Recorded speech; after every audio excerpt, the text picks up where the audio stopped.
10 fascinating things that happen to the human body in space. It's looking likelier every day that the human race will need to leave Mother Earth.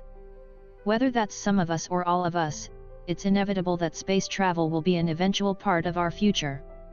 If tycoons like Elon Musk of SpaceX and Richard Branson of Virgin Galactic have anything to say about it, we'll be soaring through space on our next vacation. But before we go wildly into the big unknown, you should know a little about the effects of space on a human meat sack. I mean body. It's not going to be as simple as hopping a flight to your favorite vacation destination. 10. Space Adaptation Syndrome. Without Earth's gravity weighing down the human body, you can get space sickness, also known as space adaptation syndrome. It's like motion sickness but coupled with headaches, disorientation, intense discomfort, and possibly vomiting and vertigo. About half of everyone who winds up in space gets space sickness, so you won't be in the minority. It isn't the lack of gravity but rather the sudden change in gravitational force that's making you sick. Once you adapt, you'll be just fine. Well, as fine as you can be hurtling in a rocket through the universe. The good news is it only lasts a few days, so knuckle down and try not to puke in the zero-gravity environment. Space puke is even worse than you'd think. Oh, but when you get into a space suit, you're going to have to wear a transdermal dimenhydrinate anti-nausea patch. Trust me, vomiting in your spacesuit isn't just icky and hilarious, it could kill you. Imagine wearing a fishbowl with a vacuum tube crammed up there for air. Now imagine puking in it. You're going to have vision and breathing problems. That gets a lot worse when you're plummeting through space in zero gravity. 9. What's that smell? When you think of space travel, you probably don't give much thought to the aromas your sniffer will be faced with on your long journey to what is hopefully your new planetary home. If you do, then you must have a very specifically scent-based imagination.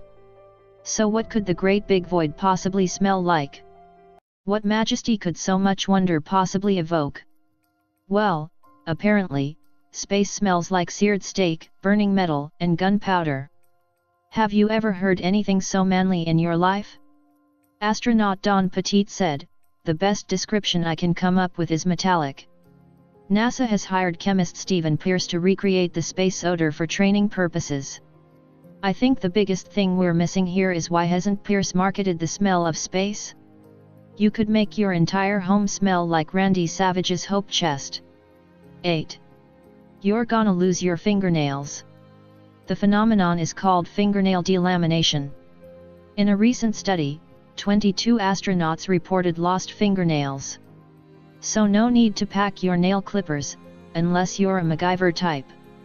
In that case, you're going to rip off your own nails before you even get there to save yourself the pain and agony of losing them. The bulky gloves of your spacesuit cut off circulation, and the pressure on your fingertips will cause you to lose your fingernails. And yes, some astronauts have taken to ripping off their own fingernails before going on a spacewalk to avoid the alternative.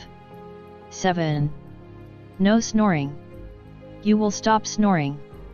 Because of the lack of gravity on your respiratory system, there's a dramatic reduction in sleep-related breathing problems, making you at least 20% less annoying to your space roomies. Plus, you'll really get to enjoy that meaty space smell.